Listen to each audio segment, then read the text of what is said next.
अस्सलाम वालेकुम वरहमतुल्लाहि वबरकातुहू। उम्मीद और दुआ है कि आप और आपके सभी घर वाले खैरियत से होंगे। आज के हमारे जिन स्टोरीज़ के एपिसोड में हमारे पास 3 टेरिफाइंग जिन स्टोरीज़ हैं कि जिन्हें सुनकर आपको चिल्स मिल सकते हैं। तो आइए शुरू करते हैं आज की पहली कहानी से।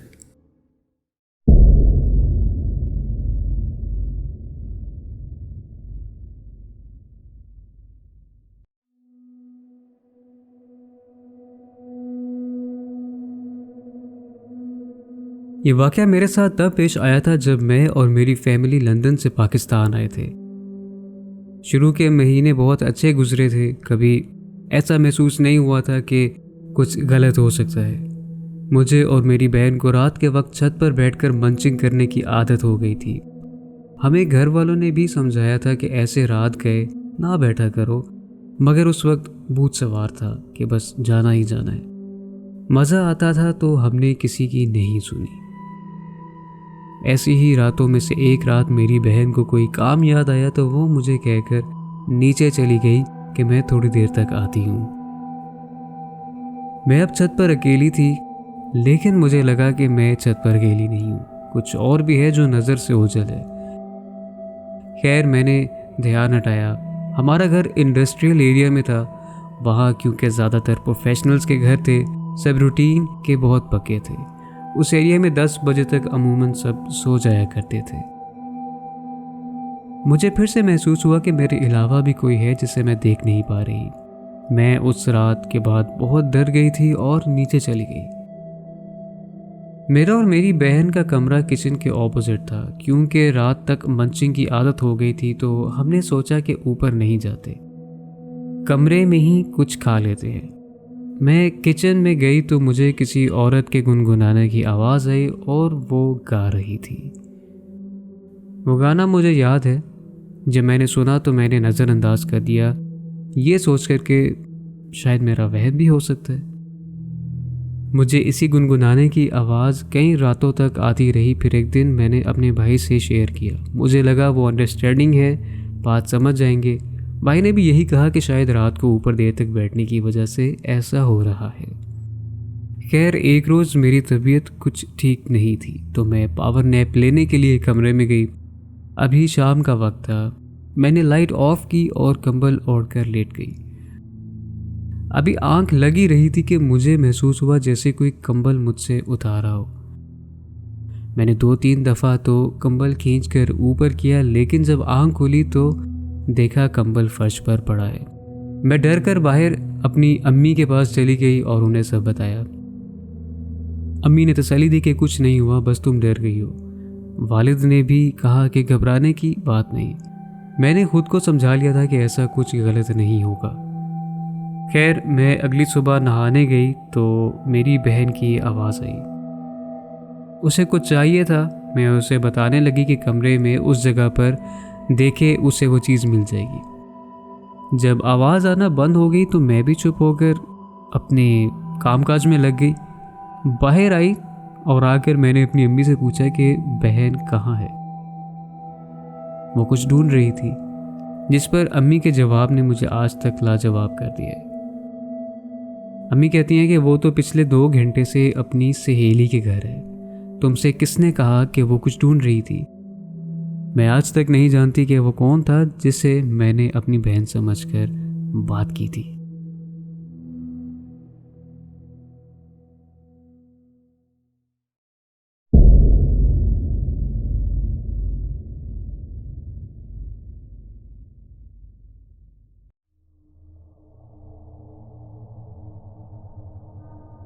मेरा नाम अहमद है और मैं पंजाब के शहर रहीम यार खान से हूँ। मैं आपके साथ अपने साथ 2021 में पेश आए हुए वाक़यात शेयर करना चाहता हूँ। मुझे याद है सैटरडे का दिन था और रात के करीब 12-1 बज रहे थे। मुझे नींद हमेशा से ही बहुत देर से आती है। यहाँ मैं आपको अपने कमरे के बारे में बताता चलूँ। मेरा कमरा काफ़ी खुला और बड़ा है। कमरे का दरवाज़ा राइट साइड पर है और दूसरी तरफ दीवार पर खिड़की है। मेरा बिस्तर उसी खिड़की वाली दीवार के साथ है। मेरे बिस्तर से 3-4 कदम दूर मेरे वालिद बेड पर सो रहे थे। उस खिड़की से किचन की लाइट कमरे में मेरे बिस्तर और वालिद साहब के दरमियान फर्श पर पड़ रही थी। उस रात भी नींद ना आने की वजह से मैं पबजी खेल रहा था। काफ़ी देर बाद जब मैं गेम में पूरी तरह इन्वॉल्व था तो ज़रा सी देर के लिए मैंने मोबाइल स्क्रीन से नज़र हटाई और मेरी नज़र उस रोशनी पर पड़ी जो फर्श पर थी। मैंने देखा कि उस रोशनी में किसी का अक्स दिखाई दे रहा था। मैंने गौर किया तो वो किसी बच्चे का सर मालूम हो रहा था। वो कुछ सेकंड्स के लिए ही दिखाई दिया लेकिन उसके बाद फ़ौरन गायब हो गया था। ये देखकर थोड़ी देर के लिए तो मेरे दिल की धड़कन तेज़ हुई, लेकिन मैंने सोचा कि शायद छोटा भाई किचन में पानी पीने गया होगा। लेकिन जब चेक किया तो वो वालिद साहब के साथ सो रहा था। खैर, मैंने वहम समझकर इग्नोर किया और दोबारा गेम में मसरूफ़ हो गया। अब रात के 1 से 1:30 बज रहे थे तो मुझे ख्याल आया कि सोने की कोशिश करनी चाहिए, क्या पता नींद आ जाए। मैंने मोबाइल ऑफ़ किया और सोने के लिए बिस्तर पर लेट गया। पहले तो मुझे नींद नहीं आ रही थी, मगर ना जाने कब मेरी आंख लगी और मैं सो गया। गहरी नींद में होने के बावजूद किसी वजह से मेरी आंख खुल गई। आधी नींद में था तो मुझे लगा कि मेरे वालिद मुझे घूर कर देख रहे हैं। मैं चौंक कर उठ गया। आंखें साफ करके देखा तो वो गहरी नींद सो रहे थे। मुझे बहुत अजीब लगा था। पहले ही काफ़ी मुश्किल से आंख लगी थी कि अब दोबारा मुझे सोने में मुश्किल होगी। खैर, अल्लाह को याद करते करते दोबारा आंख लग गई। अब की बार मेरे साथ कुछ ऐसा हुआ जो आज से पहले कभी नहीं हुआ था, और आज भी याद करूं तो लगता है जैसे कोई पहेली है जो मैं सॉल्व नहीं कर सका। मैं एक ऐसी कंडीशन में चला गया था जिसमें इंसान ना तो पूरी तरह जाग रहा होता है और ना सो रहा होता है। मैं गनूदी की हालत में चला गया था और इस दौरान मुझे घुटन महसूस हो रही थी। मज़ाहिर देखने में मैं सोया हुआ था, मगर मेरे साथ जो हो रहा था वो सब मुझे हकीकत में महसूस हो रहा था। बेचैनी में करवटें बदलता, कभी इस तरफ कभी दूसरी तरफ, यहाँ तक कि मुझे घुटन महसूस होने के दौरान अपने फेशियल एक्सप्रेशंस भी महसूस हो रहे थे, जैसे किसी का गला दबाने पर होते हैं। वैसा ही कुछ मेरा हाल था। मैं न जाने कब तक इस चीज़ को महसूस करता रहा। आखिरकार थक कर दोबारा गहरी नींद में गया तो मुझे याद है कि मुझे एक ख्वाब आया था। मैंने ख्वाब में एक साया देखा था जो बिस्तर पर मेरे साथ लेटा हुआ, और आहिस्ता आहिस्ता वो मेरे ऊपर आ रहा था। मेरे कोशिश करने के बावजूद वो साया उतर नहीं रहा था और मेरा दम घुट रहा था। ख्वाब में मुझे मेरी अम्मी भी दिखाई दी, जिनसे मैं ये कहता हूँ कि मुझे यहाँ नहीं सोना, किसी और को इस बिस्तर पर सुला दे। और तभी मेरी आंख दोबारा खुल गई। मैं घबराया हुआ फ़ोन की तरफ देखा तो 4 बज रहे थे। मैंने अब सोने के बजाय नमाज का इरादा किया और बिस्तर से उठ गया। नमाज पढ़ने के बाद किचन में गया और पानी पिया। नीचे पोर्शन में अम्मी के पास चला गया। अम्मी भी नमाज के लिए जाग रही थी। मैंने उन्हें ये सब बताया, जिस पर अम्मी ने मुझसे कहा कि जिस कोने में तुम सोते हो वहाँ जब पहले तुम्हारे बाबा सोते थे तो उनके साथ भी ऐसे ही मामलात होते थे। कभी कोई उनके पाँव के अंगूठे को मोड़ देता था तो कभी कोई काटता था। लोग कहते हैं कि ये स्लीप पैरालिसिस है, मगर जहाँ तक मैं जानता हूँ स्लीप पैरालिसिस में इंसान मूव नहीं कर पाता, जबकि मेरे साथ बेचैनी का आलम ऐसा था कि मैं करवटें बदलता रहा। मेरे घर में पहले से ही कुछ ऐसे मामलात होते रहे, मगर मेरे साथ ऐसा पहली बार हुआ था।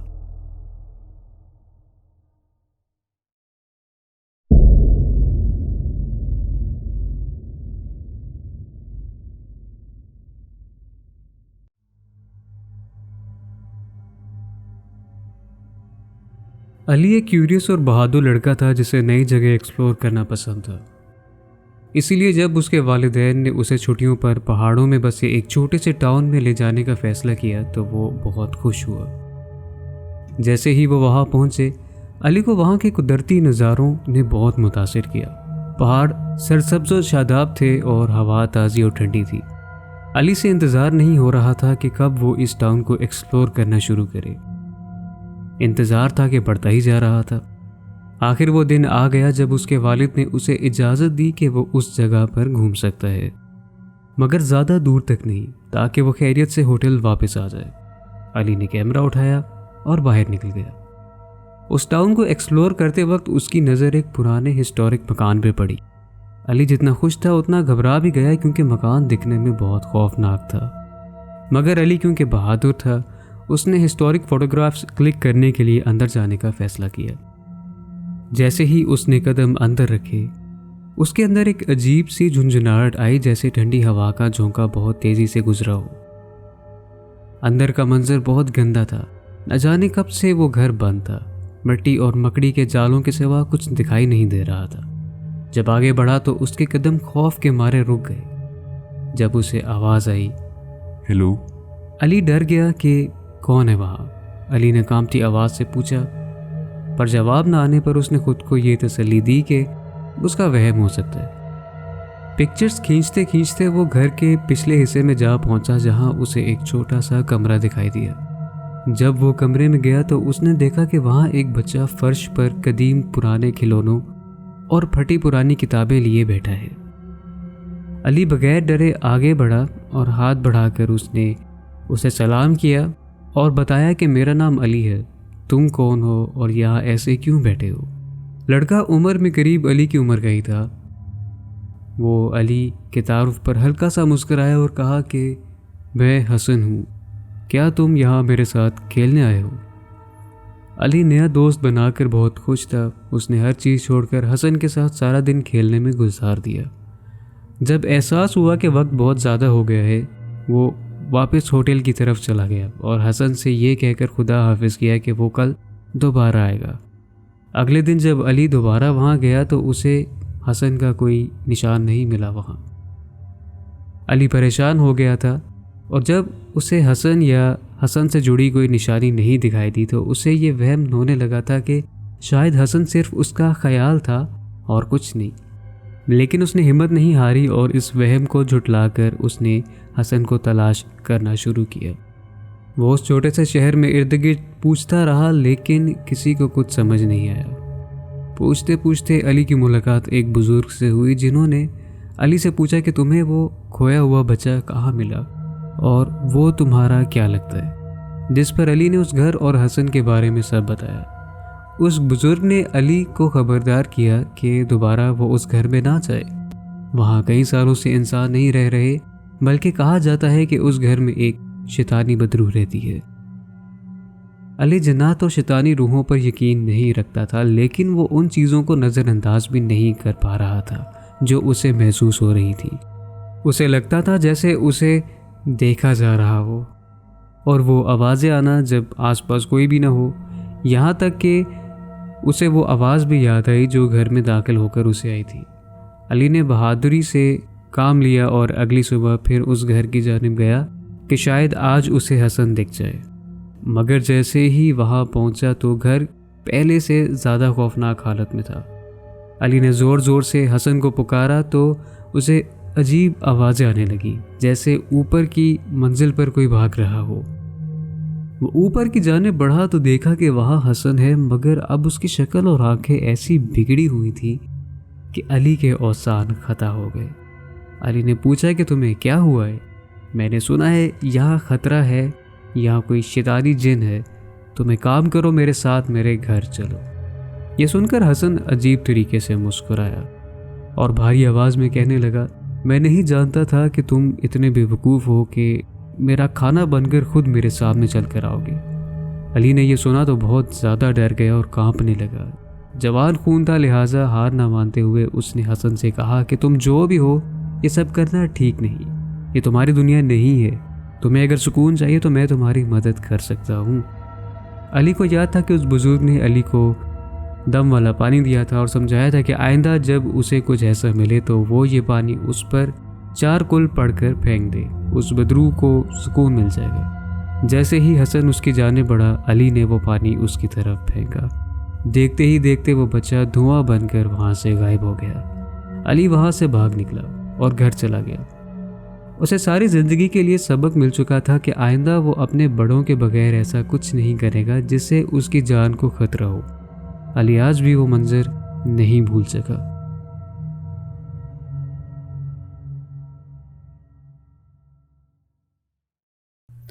उम्मीद है कि आपको आज का एपिसोड पसंद आया होगा, और अगर आपको पसंद आया है तो don't forget to like, subscribe and tap the bell notification because you never know what's coming. मिलते हैं आपसे अगले एपिसोड में, तब तक के लिए फी अमान अल्लाह।